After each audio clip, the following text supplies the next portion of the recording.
نحمده ونصلی علی رسولہ الکریم اما بعد۔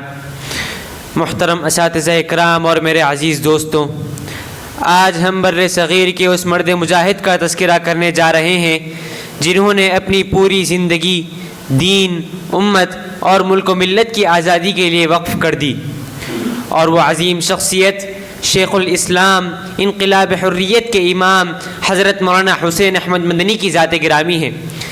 حضرت مدنی رحمۃ اللہ علیہ دارالعلوم دیوبند کے شیخ الحدیث، مایہ ناز مربی، بے مثال محقق اور روحانی پیشوا تھے، لیکن جس چیز نے آپ کو تاریخ میں ایک منفرد مقام دیا وہ آپ کی سیاسی زندگی ہے، قوم کی خدمت کے لیے فدائیت و فنائیت کے جذبات ہیں اور تحریک آزادی میں بے مثال کارنامے ہیں۔ محترم سامعین، میں حضرت شیخ الاسلام کی سیاسی زندگی کے بارے میں کیا کیا سناؤں؟ اگر میں ایک جملے میں کہوں تو آپ کی سیاست شیخ الہند کی سیاست کا تتمہ ہے۔ آپ کے سیاسی افکار شیخ الہند کے سیاسی افکار ہیں۔ تحریک آزادی، تحریک ریشمی رومال، تحریک خلافت اور جمعیت علماء کا استحکام، ہر میدان میں آپ ہیں، انقلاب کے امام ہیں، صف اول میں کمر بستہ ہیں۔ حتیٰ کہ انہی خدمات کی پاداش میں آپ کو قید و بند کی صعوبتیں برداشت کرنی پڑی، 4 مرتبہ گرفتار ہوئے، عمر عزیز کے 7.5 سال اسیر فرنگ رہے، لیکن نہ کبھی کمزوری دکھائی اور نہ اپنے موقف سے پیچھے ہٹے۔ کسی شاعر نے کیا خوب کہا، سرفروشی کی تمنا اب ہمارے دل میں ہے، دیکھنا ہے زور کتنا بازوئے قاتل میں ہے۔ محترم حضرات، ملک کے اس وفادار اور جان باز سپاہی نے اپنی فکروں کا اظہار بے دریغ کیا، بے باک انداز میں کیا۔ آپ نے ایک قومی نظریے پر زور و شور سے آواز اٹھائی، قلم و زبان کی پوری توانائی صرف کر کے اس موضوع پر صفحات کے صفحات سیاہ کر ڈالے۔ آپ ہمیشہ کہتے تھے ہندوستان کبھی بھی سیاسی و ملکی معاملات میں ہندو مسلم تفریق و امتیاز کا قائل نہیں ہوا ہے۔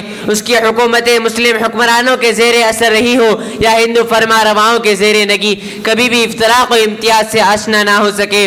ہماری سرزمین ایک ہے، وطن ایک ہے، اس لیے ملک کی آزادی بھی سب کی مشترکہ ذمہ داری ہے۔ سامعین ذی احتشام، جب اگست 1954 عیسوی میں پدم بھوشن ایوارڈ کی بات آئی تو اکابر دیوبند کی شان، قاسم نانوتوی کے ترجمان، شیخ الہند کے روحانی سنتان، شیخ الاسلام، شیخ العرب والعجم حضرت مولانا حسین احمد مدنی نور اللہ مرقدہ نے صدر جمہوریہ ہند ڈاکٹر راجندر پرساد کو جواب دیتے ہوئے لکھا، ایسا تمغہ میرے نزدیک پبلک کی نگاہوں میں بے لوث خادمان ملک و ملت کی آزادی اور اظہار حق و مجروح اور قومی حکومت کی صحیح اور سچی رہنمائی کے لیے ایک قسم کی رکاوٹ ہے۔ اس لیے میں ضروری سمجھتا ہوں کہ بسط شکریہ اس تمغے کو واپس کر دوں۔ عزیزان باوقار، حضرت مدنی رحمت اللہ علیہ کی سیاسی زندگی ہمیں عظیم سبق دیتی ہے۔ حضرت مدنی کی سیاسی زندگی ہمیں سبق دیتی ہے کہ ظلم اور غلامی کو کبھی قبول نہ کرنا۔ آپ کئی سال جیل میں رہے، آپ نے بہت ساری تکالیف برداشت کی، لیکن غلامی کو کبھی قبول نہیں کیا۔ حضرت مدنی کی سیاسی زندگی ہمیں سبق دیتی ہے کہ قومی اتحاد بقا اور ترقی کی بنیاد ہے۔ ہم آزادی ہند کے طلبگار ہیں تو ہم میں سے کوئی بھی ہندو مسلم تفریق کا قائل نہیں ہوگا۔ حضرت مدنی کی سیاسی زندگی ہمیں سبق دیتی ہے کہ علماء کو ہمیشہ حق کے لیے کھڑا ہونا چاہیے۔ جب کبھی ملک پر ظلم و زیادتی ہو تو علماء کو درس و تدریس کے ساتھ ساتھ میدان میں بھی اترنا چاہیے۔ سامعین ذی احتشام، یہ تھے حضرت شیخ الاسلام حسین احمد مدنی کے چند سیاسی افکار۔ حضرت مدنی رحمت اللہ علیہ نے اپنی 76 سالہ زندگی میں ملک کی آزادی کے لیے تن من دھن کی بازی لگا دی۔